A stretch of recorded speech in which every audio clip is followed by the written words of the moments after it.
Ni, yung utang mo sa akin, sa'yo na lang ba yun?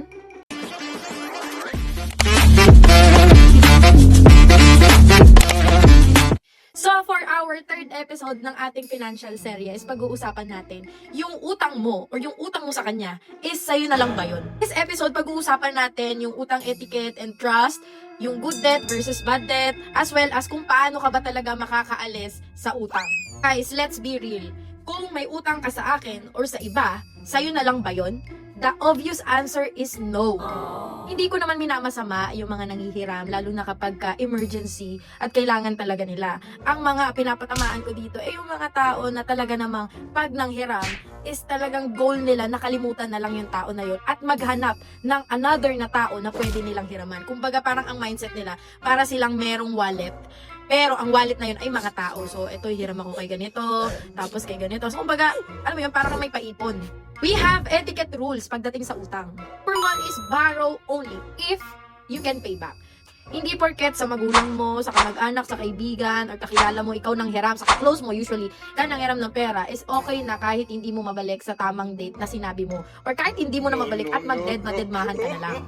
Number two is you have to set a clear timeline. Kailan ba talaga? Meron ba talaga sa date na yan? At i-explain mo kung bakit doon mo lang siya kayang ibalik. Number three is communicate if magkakaroon ng emergency at madedelay yung payment mo. So, hindi ibig sabihin na na-delay yung payment mo, kakalimutan mo na din yung utang mo. Mas pinili mo pang manahimik kaysa magsalita. Diba? Tandaan mo, ang hindi mo pagsasalita ay ang pagkasira ng tiwala at respeto sa'yo at sa words mo.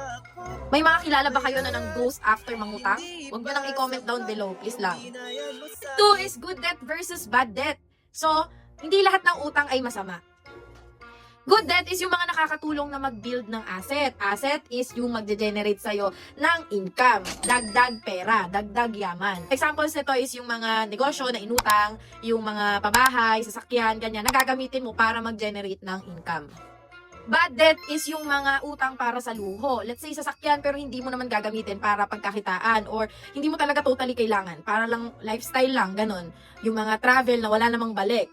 Anything na walang balik or yung ROI, return of investment. Kung walang balik, yan ay bad debt.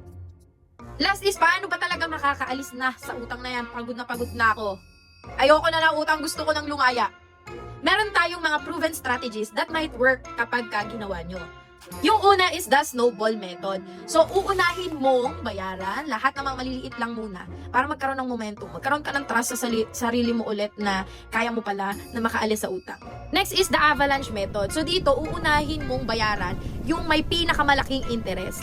And then, yung iba na maliliit lang is babayaran mo on minimum payments. Kapag tapos mo nang bayaran yung pinakamataas, is ine-next mo naman in line yung next na pinakamataas na interest. Next is you can negotiate or restructure. Pwede naman pag-usapan kung paano ba talaga mas makakapagbayad. Last is side hustle. Kailangan mo ng side hustle. Kailangan mo ng extrang pera, racket, kumbaga.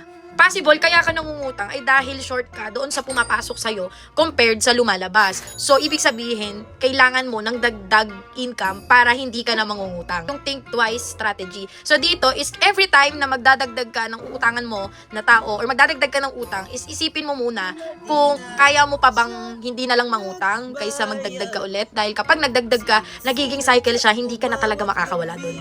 Walang nababawas sa'yo kahit nagbabayad ka sa iba ng utang, kung dinadagdagan mo lang din yan, wala na. Sa'yo na yan. Sa ating episode 1, nakita natin ang fake rich. Mukhang mayaman pero lubog sa utang. For our episode 2 is nakita natin yung real rich. Sa ating episode 3 na ang utang ay hindi lang pala pera, kundi big words like discipline, responsibilities, at trust.